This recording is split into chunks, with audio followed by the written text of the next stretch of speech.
G'day trendsetters, welcome to episode 15,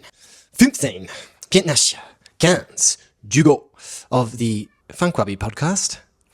Today I'd like to talk about suki, which is the beating heart of the Japanese tea ceremony. It's actually the original word, the original term used for tea, or chanoyu, sado, chado, the Japanese tea ceremony. It got termed suki back in the day. But the concept has sort of faded, and with that, the misfit heart of tea has faded into the background with the use of this term. So I'd like to get stuck into that today. Polish the floor, grab a tea, and tune in.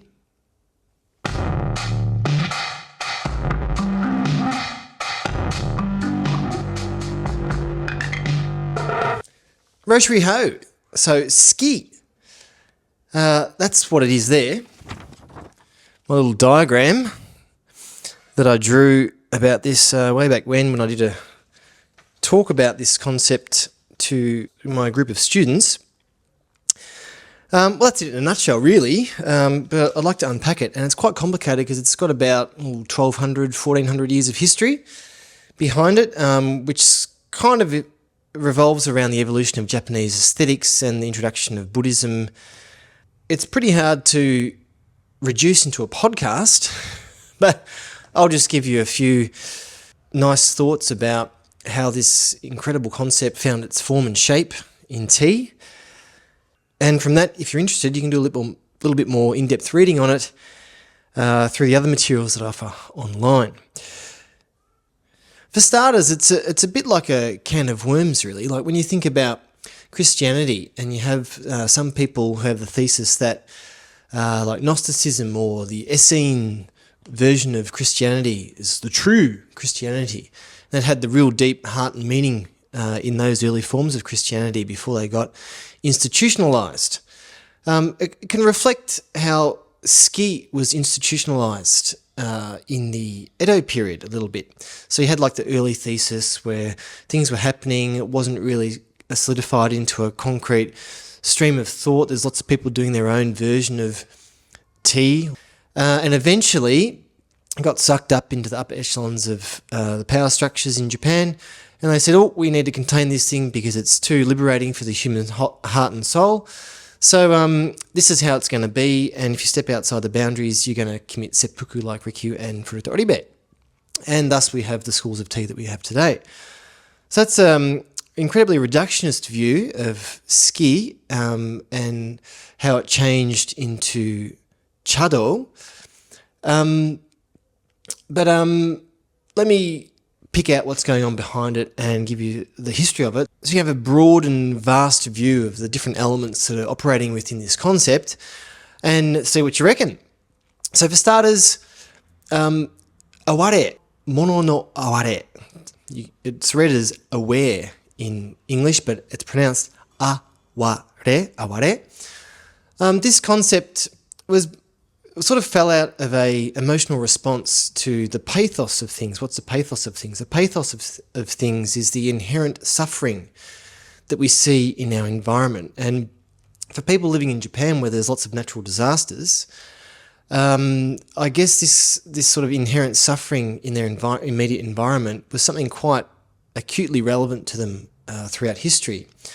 So seeing once great mountains disintegrate under volcanic eruptions and having the shoreline washed away in a tsunami and the constant threat and feeling of earthquakes. If you've spent any amount of time in Japan, you've probably experienced an earthquake or at least a tremor. So the fragility and the inherent pathos that's encapsulated in the environment is something that was very readily apparent to the Japanese. And aware actually comes out of and hare, or aware, which is an emotional response to something a little bit sad or disappointing. And the opposite of that is appare, which is like congratulations to the winner of something. So appare is well done on your team winning, and aware is like, bad luck, your team didn't make it this time. And I guess there's more philosophical depth in the underside of things. People try and find meaning in defeat more than they try and find meaning in winning. Winning, you're just like, great, that's all the meaning that needs to happen. But in defeat, people try and put together the pieces, like what's going on, what happened that was broken, what can we do to fix it so we can mend things and make a better result next time. For the Japanese in the Heian period, we're talking like from 700s to the end of the 900s here, the Heian period. It's a courtly period where you have aware as the biggest contribution to aesthetics.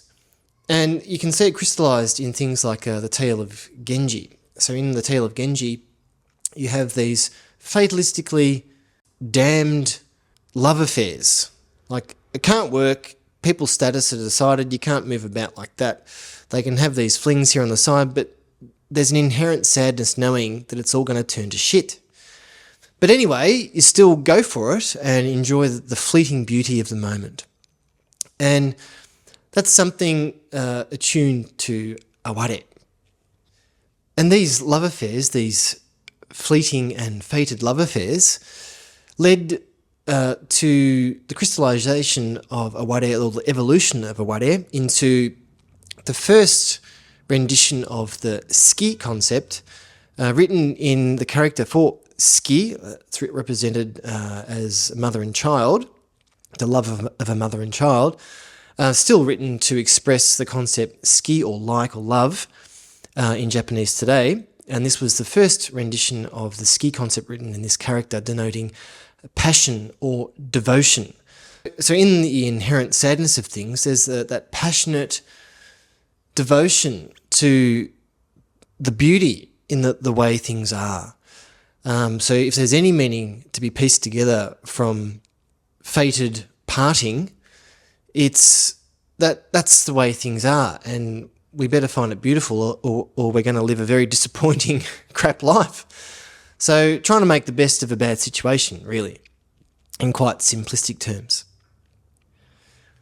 And so when this fated parting was seen as beautiful and then turned into a devoted obsession into affirming one's situation in this world of suffering, then suki morphed again into the characters that we now represent it as, suki, two kanji characters. The first one is meaning fate or number, and the second one meaning oddity, like a fated oddity. So you can kind of make the link that somebody wanting to affirm the beauty in the suffering of the world was a little bit odd or eccentric. And you can start to see glimpses of the early tea masters. So a lot of the stories that we have in the tea tales or the early Wabi tea masters revolve around quite eccentric, odd tales, their antics that they got up to in the tea room. Hechikang is probably the best example. He's quite overlooked in tea history, but he was quite influential. And especially Rikyu took a great liking to Hechikang. So there's around 5 tea tales around Hechikang in the collection of tea tales.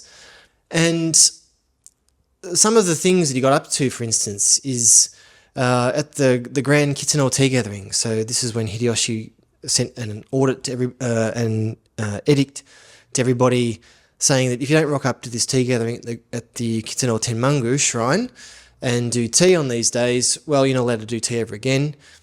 So you better be there. And so everybody that wanted to continue their tea practice rocked up and tried to put on a lovely grand display to try and outdo each other, like a pissing contest. I don't know if they do this in other parts of the world, but in Australia, when you're a kid, you try and see who can piss the highest up the fence. Totally in line with ski, that sort of stuff. Anyway, so everybody is there trying to outdo each other with the utensils that they're putting on display to show that, you know, I have the most wabi utensils or the most expensive utensils, or my pavilion is the best looking with the greatest grandeur, because of course Hideyoshi's going to come and do the rounds. But there was one bloke who thought, well, bugger that shit, I'm just going to do something totally punk. And he did away with all this extravagance and just set up like a brushwood fence around some pressed dirt. Didn't even bother putting some tatami around, and had a suspended kettle over a makeshift dug hearth. And that kettle actually was about the only good piece of kit that he had. It was quite a lovely kettle, but everything else was just newly fired pieces. And if anybody's read Matsudaira Fumai, you know that tea utensils that are newly fired, a bit on the nose and don't have that lovely feeling, calm and subdued feeling that we like in the tea room. They're a little bit erratic in their energy, like microwave plastic. And they were avoided, especially in these early days of tea practice. Anything freshly fired was not considered something that was right for the tea room. But anyway, so he decided to use these new pieces, deemed quite useless and not valuable at this time. And even the tea that he used was not luxurious, lovely matcha koicha. He served something called unkyaku. And unkyaku was the slang term they used back then for like shit tea. So when you ground the tea into matcha and you have like the bits that are that fly out and they have some mixed sort of like tencha leaves with them, and it's like the crap that you don't want to mix and put into your tea caddy to make koicha for people. It's a bit yuck and bad quality. So he decided to serve that to people. But he hit the mark because what happened is Hideyoshi rocked up. He'd had so many bowls of delicious, luxurious tea that he couldn't possibly fit another one in. But then when he got to Hechikang's pavilion, from all the gaudy extravagance that he'd seen that day, there was something so light and airy about the seeming lack of attention. Have a bowl of tea or not? And so Hideyoshi said, well, if I can probably fit this tea in because it's not going to be so rich as all the other tea that I've had today. And he sat there and everything sort of unveiled itself before him. That one kama was just the right touch that was needed to hold everything together without it being too punk. And of course the demeanour, the presence of Hechikang being quite comfortable in his offering was also very touching to Hideyoshi. And then he had a bowl of the unkyaku tea and he realised that, of course, this is why he's decided to do it.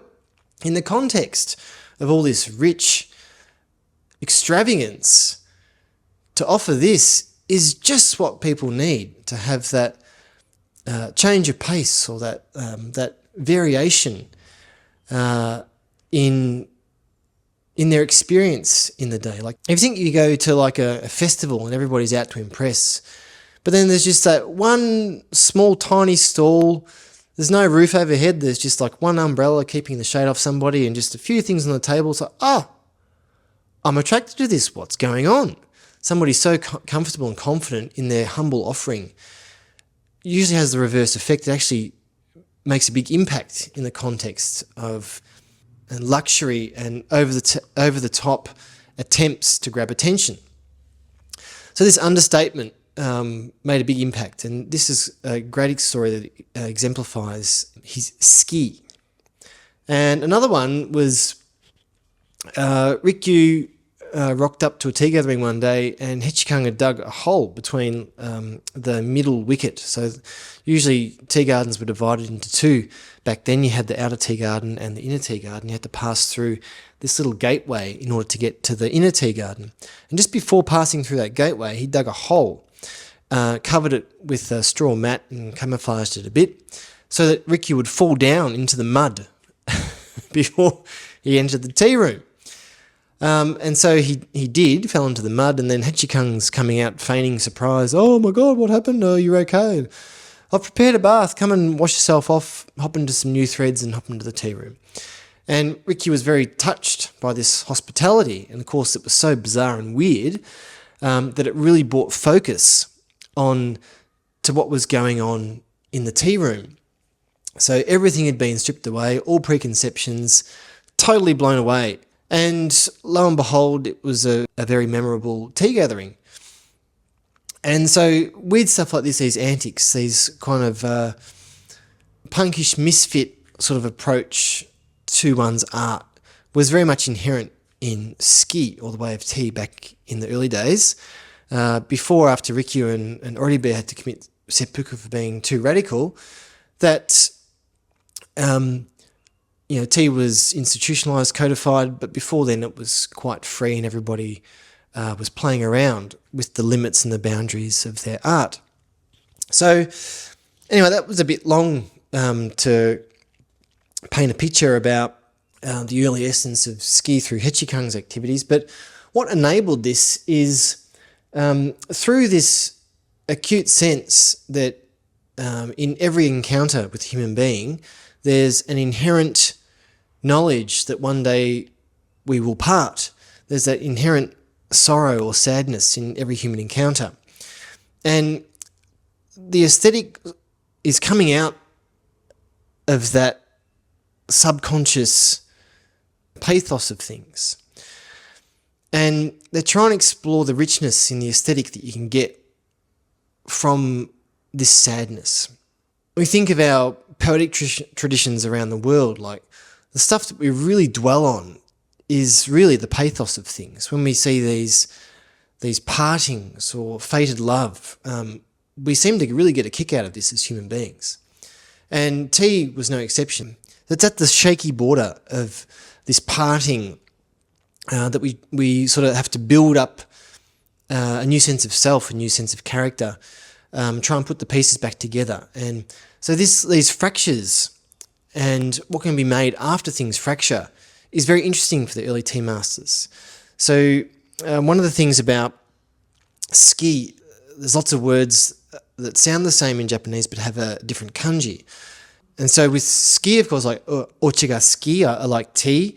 There's that sense of like passion and like love inherent in the earlier rendition, but then of course it's a fated oddity or a strange fortune with the two characters, ski, which came to denote the Japanese tea ceremony, but also in everyday language, there's also uses of ski.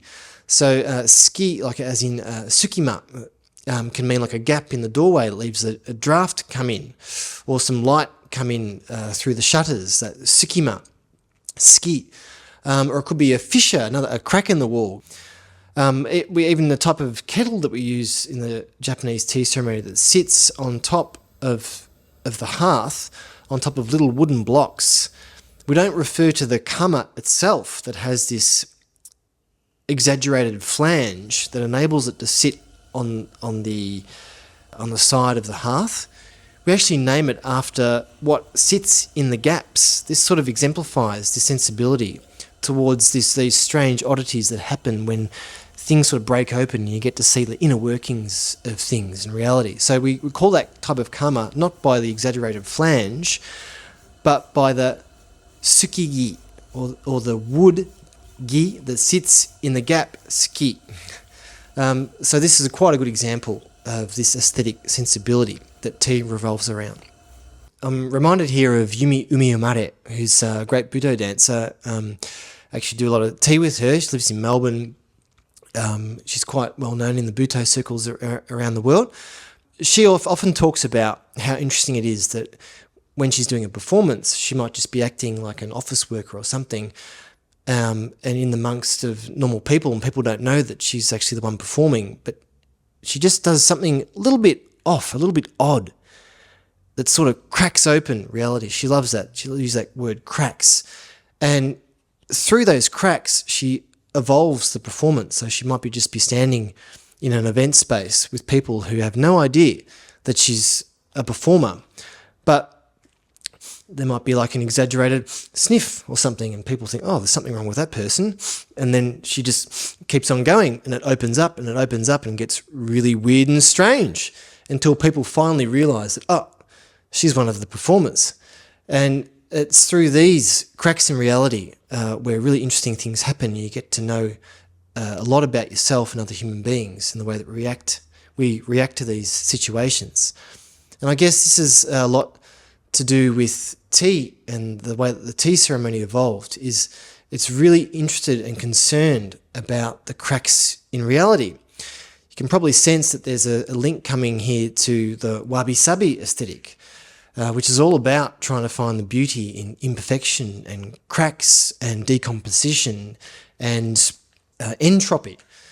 You know, the rust and the warping sort of deformities that happen in pursuing beauty in the art world, but those failings, those shortcomings just like the aware, not the apare, what a beautiful chawan, the aware. This firing's failed. But no, on the contrary, there's something interesting about this failure. So with the toriawase, or the pairings of different utensils in tea, the matching of utensils that we do before a tea ceremony is called a toriawase.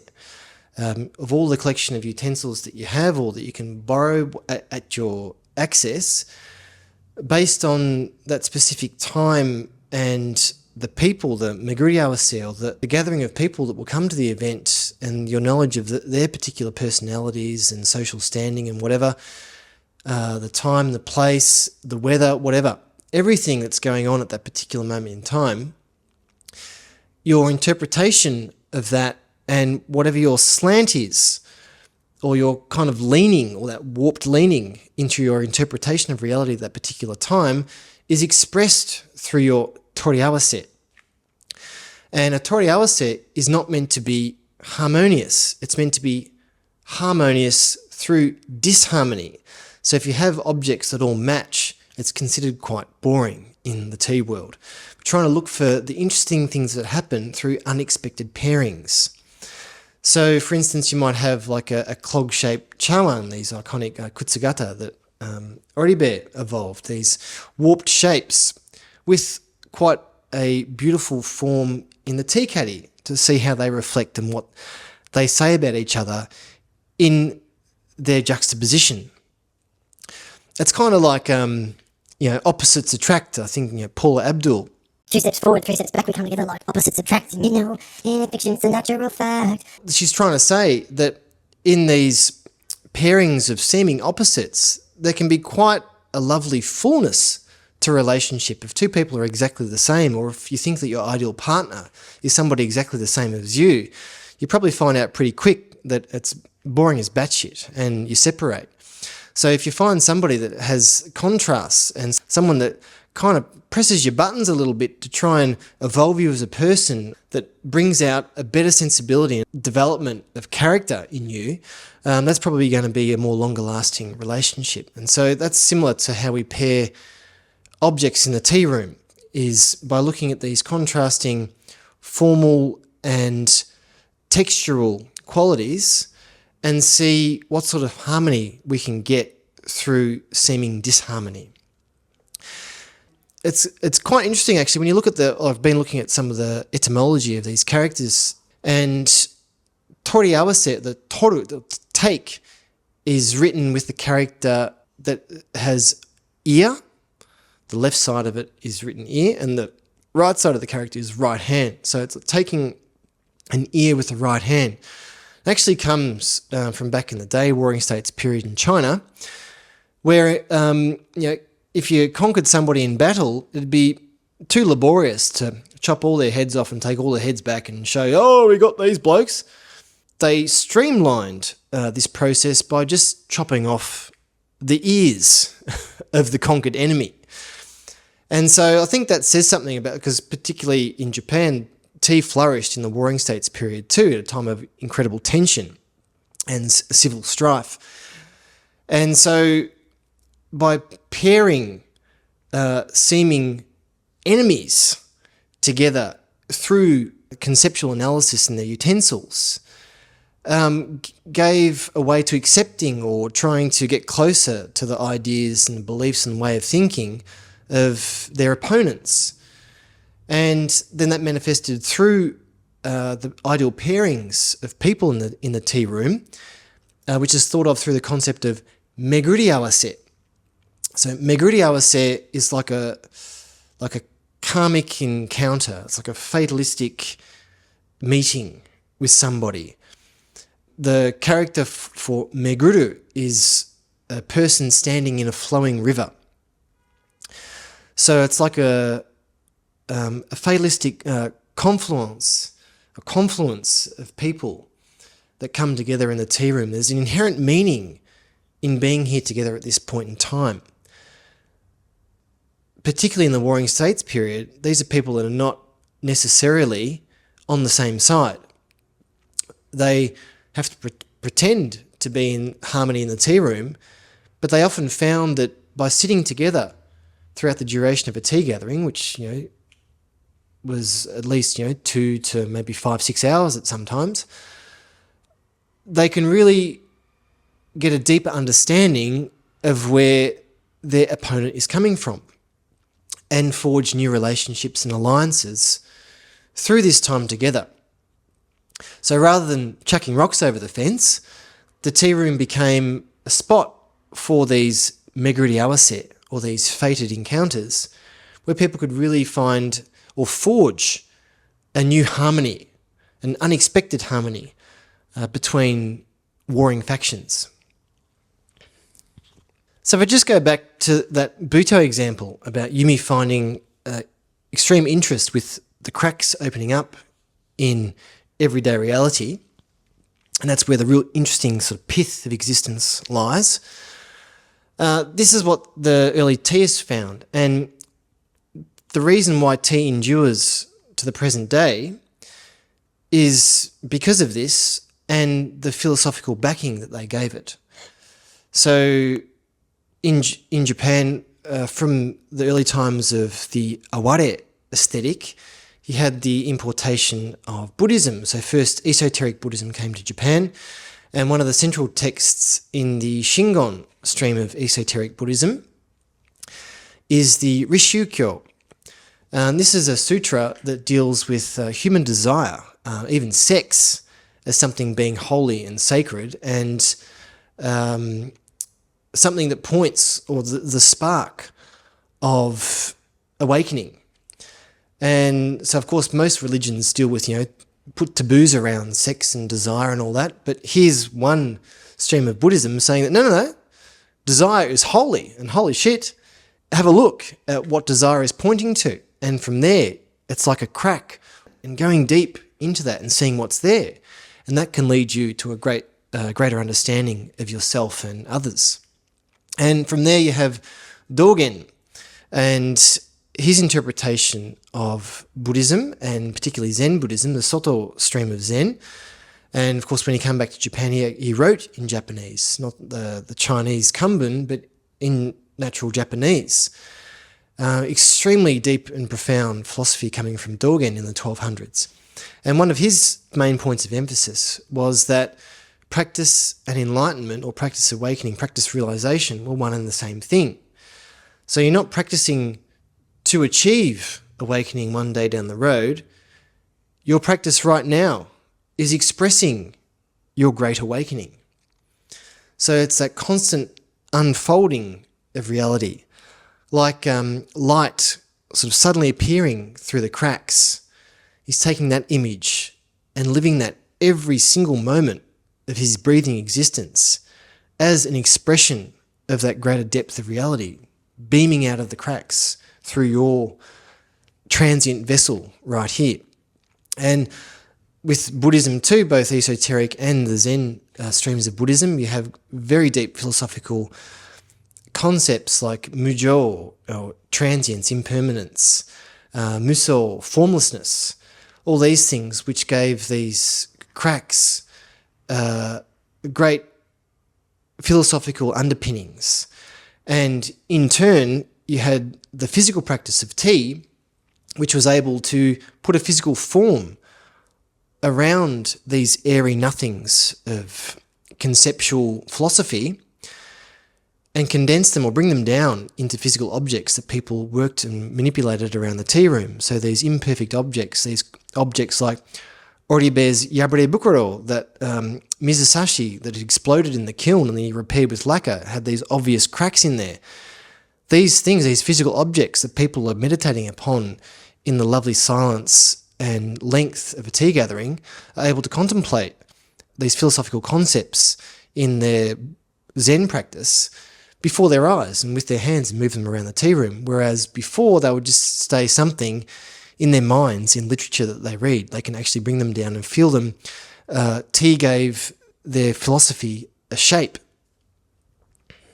And so with Rikyu's practice, I think, because he sort of transcended different social strata, which can be seen in the way that he was honoured in death. He was given a samurai's death even though he was a merchant. His practice maybe seen as more of an emphasis on the human relationship side of ski and the limits of what our faults and flaws as human beings say about us and how they bring us together in the tea room, and how we can transcend those faults and flaws to try and find the deeper humanity in us all, to forge some sort of peace and harmony between different factions and warring factions at the Warring States period that he was operating in. And then also people like his heir, Furuta Oribe, he was from the samurai class. He concentrated more on the aesthetic side of things, more the physical artistic expression of ski. I guess, Rikyu had basically set up the template for human relationships in the tea room, and Oribe sort of took license to take what was possible and the limitations of the physical expression through objects to its end, really, with the warped chawans, the exploded teawares that he'd repaired and used. He even did extremely irreverent things to sort of test the limits of how you can interpret these cracks by intentionally cracking things open. So he took a piece of calligraphy by Engo Kokushi, who compiled the Blue Cliff Record, one of the famous Zen koan collections. About 400 years after his death, a piece of calligraphy from him that found its way to Japan would have cost a lot of money. He chopped it in half to put it to fit it into the alcove.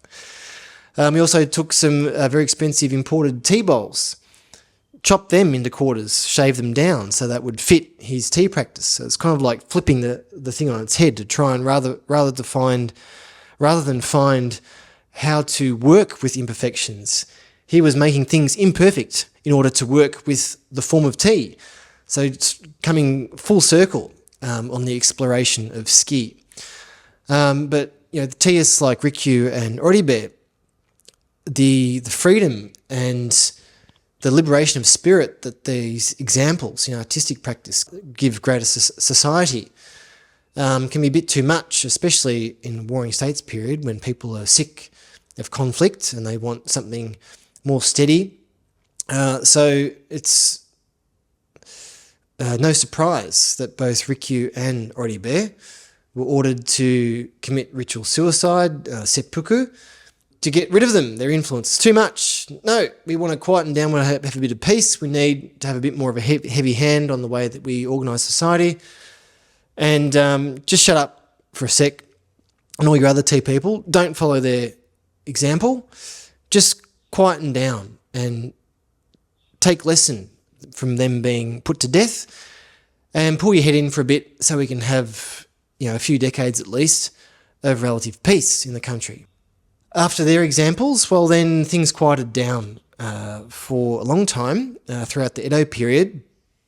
All the teists pulled their head in, and there was no really rebellious, punkish tea practitioner that came after them. Of course, there's some fine examples of tea practitioners like Ueda Soko, Kobori Enshu, Sekishu, Matsurara Fumai. All these people come after Rikyu and Oribe, but they sort of like towed the line and didn't really try and do anything too outlandish that would meet a similar fate to Rikyu and Oribe. So from ski, you can see a change into Chano-yu, and then from Chano-yu in the Edo period, when things got codified throughout the strong influence of Neo-Confucianism to retain some sense of social harmony, then the way of tea itself, from this early punkish, poetical misfit practice,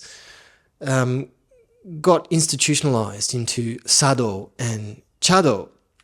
And so that's how we have it now. So we've got the transmission of that beating heart of ski through the early literature that we have through the tea tales and other writings of tea. And then the form, the institutionalized form that we get through the different tea schools, the form of Sado and Chado. So there's that tension in tea practice. All tea practitioners have this tension of wanting to do something like these lovely antics that we see in the early period of tea throughout the 1500s, but a tension with the form that we get and have to master that's been institutionalized over the last 300 years. So that's where we're at today, you have that essence of ski, that artistic heart, and the institutionalized form. They're both fantastic. We would not have had a transmission of the tea ceremony to the West if it wasn't for these schools of tea and it being institutionalized over the last 300 years.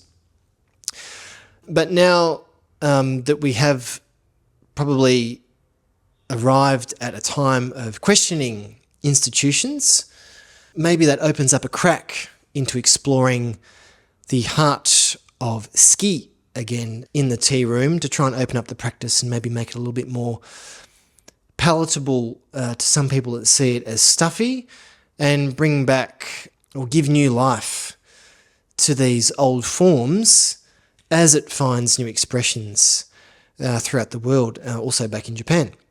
So I think the true transmission of ski and chano-yu, sado, chado in the world today is really to inherit and embody tradition, but also to live on that border or that crack, that fissure between the tradition and this ski spirit where you can find this new artistic expression, but it must come from that deep embodiment of the inherited tradition and try and push it and push its boundaries again, because these boundaries have not been pushed for a long time. And in that, we might find new ways of relating and accepting each other with more open minds and open hearts, and with the more artistic flavour in the way that we go about things in the tea room that hopefully may spread out to our everyday life. And we need a lot more misfits in the world today to shake things up and add a bit more humour to the situation, because a lot of people are taking themselves way too seriously. Anyway, that's what I reckon, and I'll leave you with Leonard Cohen, whether you like him or not. He has a great quote in one of his songs. He was a Zen practitioner too, which crystallises ski and allows me to poetically end this podcast. He said, "Forget your perfect offering. There is a crack in everything. That's how the light gets in." So if you want to see my essay on ski, where I spell out everything in a lot of detail with all the footnotes and historical footnotes and references and all that sort of stuff, you can join up my Patreon. If you want to support my activities, Patreon's the best way. Jump on there and have a look at that and other links in the description. If you want to learn tea, buy some tea, whatever. Thanks for lending me your ears. It was a pleasure. I'll see you again next time. Bye-bye.